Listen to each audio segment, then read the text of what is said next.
Ok, monsieur Assalé, moi, quand je vous vois, excusez-moi, hein, oui, allez-y, monsieur. J'ai l'impression de voir le Zorro des temps modernes, qui se bat pour le pauvre, qui est là pour la veuve, l'orphelin et autres.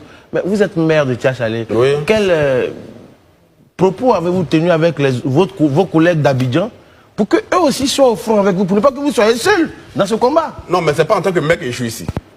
Mais vos collègues aussi sont députés maires aussi pour certains. Mais justement. Donc qu'est-ce que vous leur dites? Je vais vous répondre. Chacun est le fruit de son histoire. Chacun est le fruit de son éducation.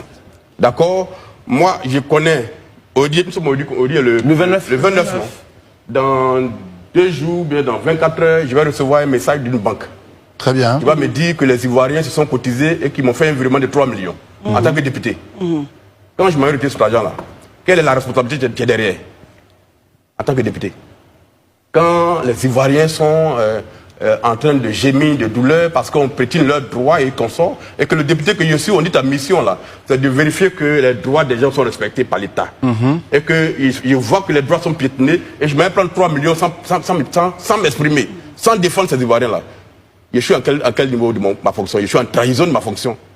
Donc moi je ne juge pas les collègues.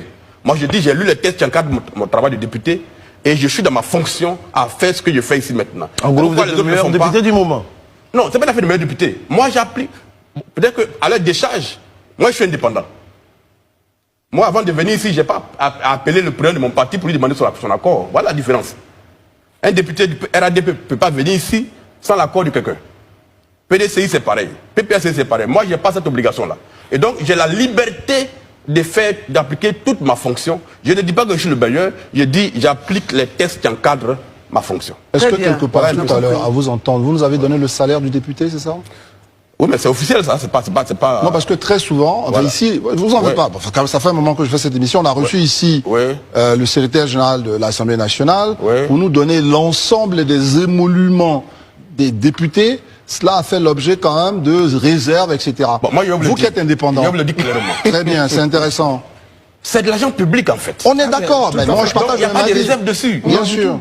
Un député en Côte d'Ivoire, selon qu'il est il a occupé un poste dans une commission comme vice-président ou bien président de commission, ou bien qui est au premier niveau comme moi, Salé Kemoko, à la fin du mois, les Ivoiriens nous font un virement, je ne parle pas des Ivoiriens. On est d'accord. C'est eux qui payent.